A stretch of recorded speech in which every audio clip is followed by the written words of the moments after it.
Halo pecinta Bravos di mana saja Anda berada, kita jumpa lagi dalam program Visi Indonesia Baru. Kali ini kembali menampilkan sebuah webinar yang berjudul Menguak Motif di Balik Perpanjangan Masa Jabatan Presiden yang diselenggarakan oleh Forum Tebet.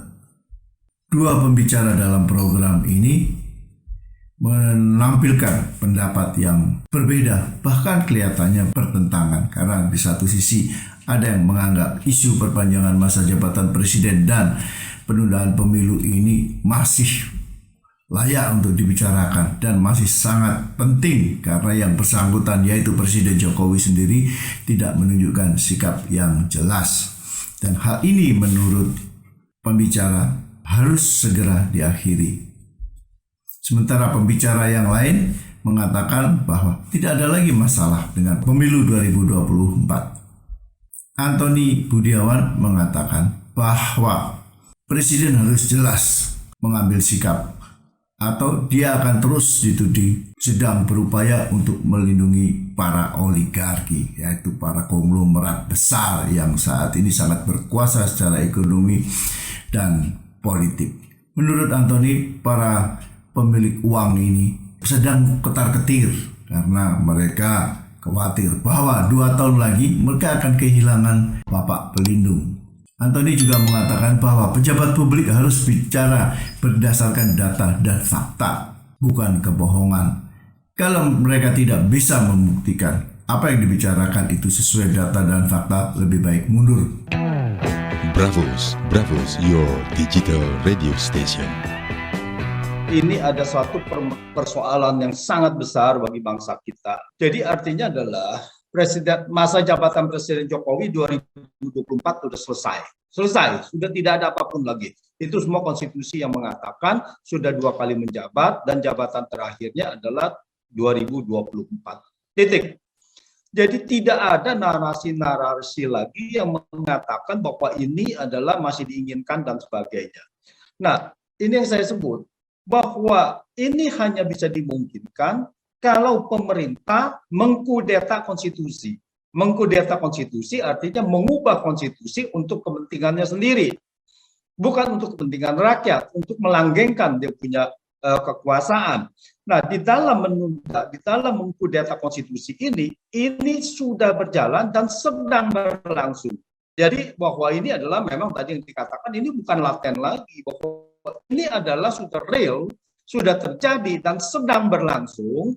Kenapa saya katakan gitu?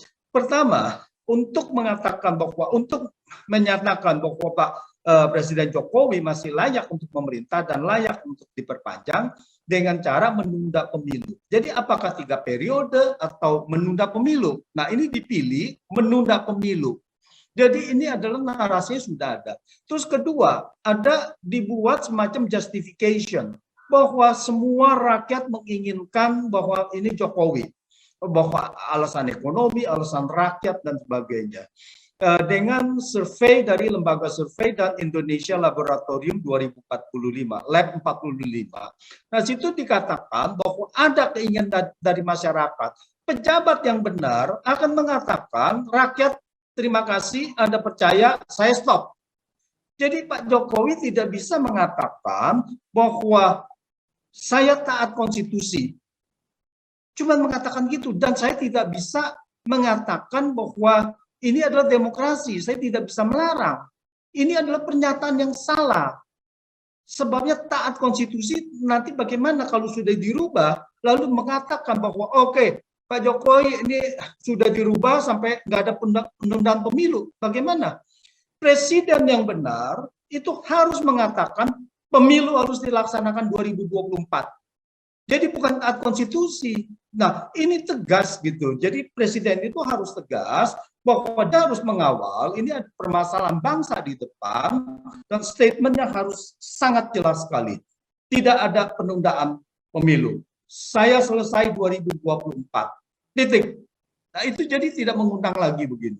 Nah, terus yang ketiga adalah setelah lembaga survei diberdayakan, Lab 45 diberdayakan dengan tingkat kepuasan masyarakat mencapai 70% lebih, 73,9%. Mulai propaganda dilakukan oleh Bahlil dan oleh 3 ketum partai.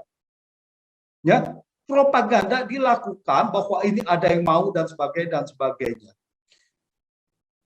Bukan hanya Luhut saja yang tidak mempunyai kapasitas. Apa kapasitas Bahlil mengatakan pengusaha mau memperpanjang, mau setuju memperpanjang masa jabatan Jokowi. Ini adalah kudeta dan harus diberhentikan. Dan kalau negara kita adalah negara hukum dan yang berani lagi, ini harus ditangkap. Bahwa Anda ini sudah melanggar konstitusi. Jangan rakyat yang melanggar konstitusi, kemudian rakyat ditangkap dengan undang-undang ITE. Nah, inilah hukum di sini tidak berlaku. Hukum tidak berlaku itu. Nah, dari 3 ketum partai ini, ya, dan Bahlil, Menteri Investasi, tidak bisa menggolkan hal itu. Lalu kemudian Luhut turun tangan. Luhut sampai turun tangan sendiri, ketemu dengan begini, lalu klaim big data dan sebagainya, itu kan gitu. Big data mereka klaim. Tetapi apakah klaimnya benar? Kalau big data tidak bisa diungkap kepada publik, maka itu tidak bisa dibicarakan di ruang publik. Pejabat negara membicarakan sesuatu di ruang publik harus bisa membuktikan. Nah, ini dia bilang tidak bisa diungkap, tidak bisa apa. Ini adalah sudah pembohongan. Dan kalau pejabat negara pembohongan kepada publik, maka ini adalah negara kita akan hancur dipimpin oleh pemimpin-pemimpin yang tidak benar. Pemimpin-pemimpin bohong.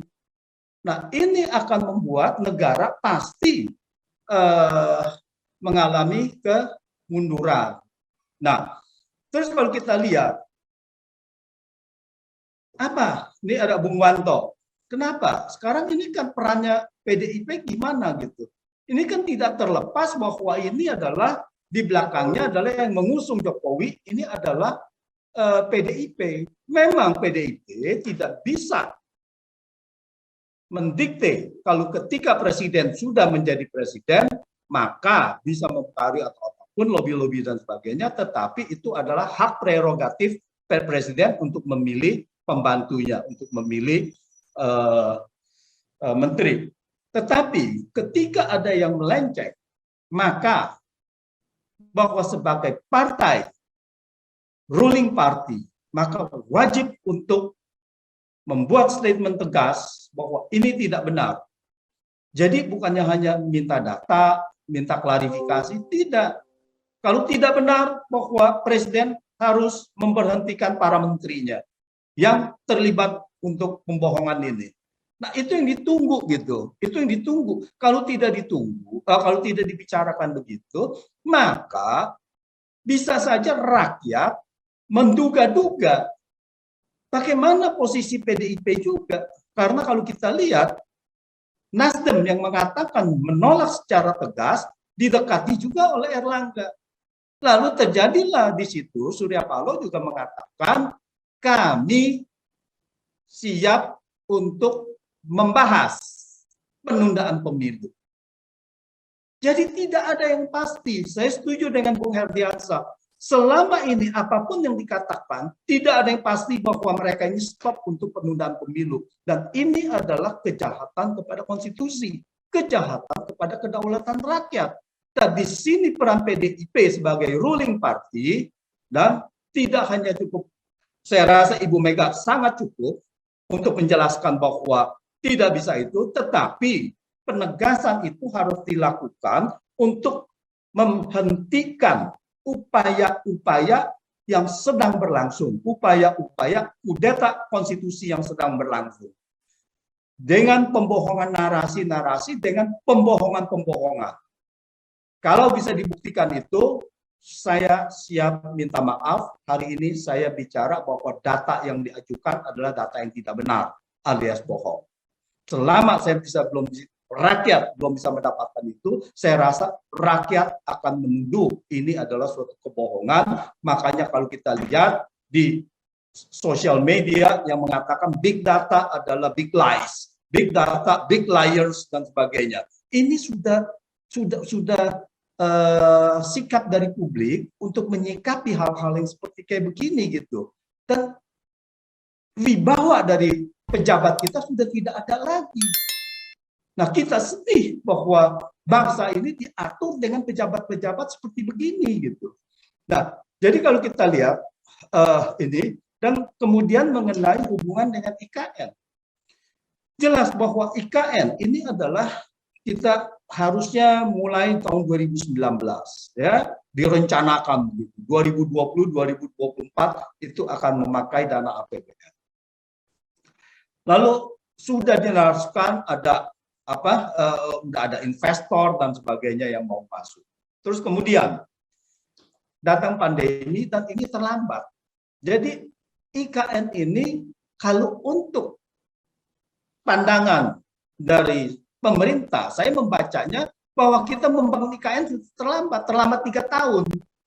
Makanya ya sampai dengan 2022 ini, makanya kita minta perpanjangan 3 tahun. Ini sikap pejabat publik, sikap pemerintah apa seperti kayak begitu gitu kan? Ini kan tidak bisa bahwa negara ini dimainkan hanya untuk itu saja gitu. Bahwa oligarkinya nanti mau bersikap, nanti mau bisa ada proyek lagi. Kalau itu ya silakan kepada presiden yang baru. Inilah sebuah negara demokrasi. Kalau mereka bisa merebut lagi ini pemerintahan, selesai ini. Bertarunglah di situ gitu kan. Jangan sampai mengkudeta konstitusi hanya untuk keperluan ini. Bayangkan kalau ini bisa dilakukan, bisa ditunda pemilu, lalu kemudian di 2027 ditunda lagi, 2020 ditunda lagi. Ini kita mau kemana? Nah, saya ingin tadi, karena ini ada kaitannya tadi yang dengan penundaan pemilu, saya mungkin ingin memberikan komentar sedikit. 55 dan harusnya adalah 1960, 59, 1960, itu adalah dekret presiden dan kemudian mengungkapkan bahwa di situ ada ini. Jadi di situ sudah bahwa itu diloloskan dengan dekret presiden. Kemudian setelah itu tidak ada terus sampai 65. Jadi bukan hanya sekali, bukan hanya 59, tetapi harusnya itu adalah berkali-kali gitu kan. Harusnya kalau kita mau bicara 5 tahun sekali, makanya harusnya adalah 64, 65 juga harusnya ada pemilu kan gitu. Tapi ini tidak ada, ya. Dan itu pada saat itu presiden adalah dipilih oleh MPR. Jadi pemilu adalah memilih DPR dan MPR, anggota DPR, ya, dan nanti kemudian utusan golongan daerah. Utusan daerah dan utusan golongan. Itu kedua. Nah, sewaktu Soeharto, apapun itu, 68 kemudian dia dipilih sebagai presiden 68 sampai tahun 73. Itu adalah terms-nya. Jadi 71 itu kemudian ada pemilu, tetapi dia punya presidensial adalah 61 sampai 73. Anggota DPR 71 itu kemudian memilih kembali dan memilih Soeharto lagi.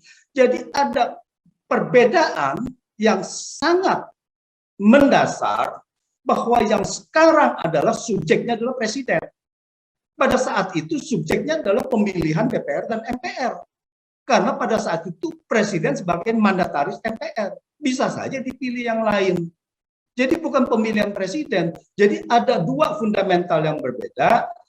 Itu saya rasa tidak bisa di-compare dengan sekarang. Jadi kita tidak bisa justification yang dulu adalah kita bilang pernah ada penundaan pemilu, sekarang pun tidak apa-apa. Karena ini adalah pemilihan presiden langsung. Saya rasa itu adalah sangat berbeda sekali, sehingga penundaan pemilu yang lalu-lalu tidak bisa membuat justification seperti sekarang. Bahwa ini adalah boleh. Jangan sampai ke ruang situ. Tidak boleh. Tidak boleh sama sekali. Kesalahan yang lalu adalah kesalahan yang lalu. Seandainya pun itu kesalahan, bukannya berarti kesalahan yang lalu Anda mengatakan, saya boleh juga bersalah.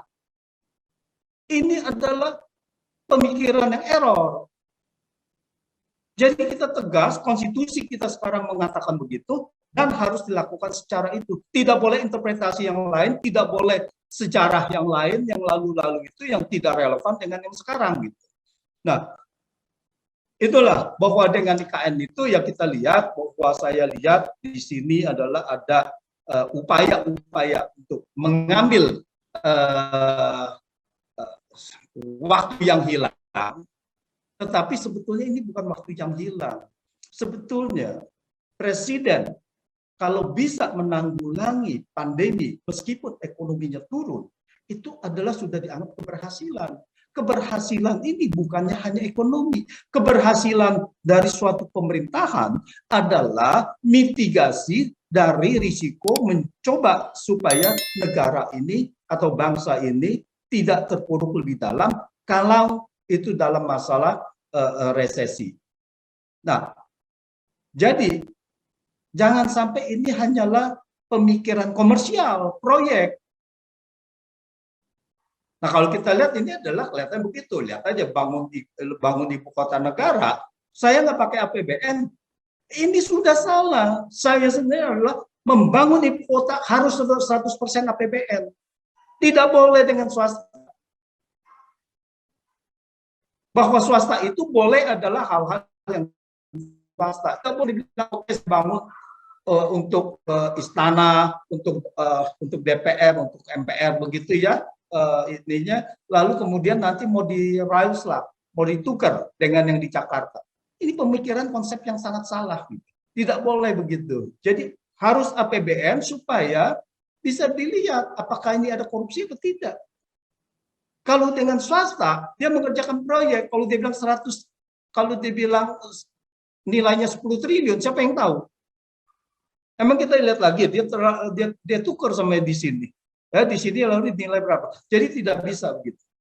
Nah, ini adalah suatu pendekatan komersial, tidak ada satu negara pun yang membangun ibu kota dengan mengatakan saya mengandalkan investor komersial. Makanya di situ SoftBank juga mundur dan pembangunan IKN akan menjadi tidak pasti, tetapi pasti bahwa ini akan terbengkalai. Bravos, your digital radio station.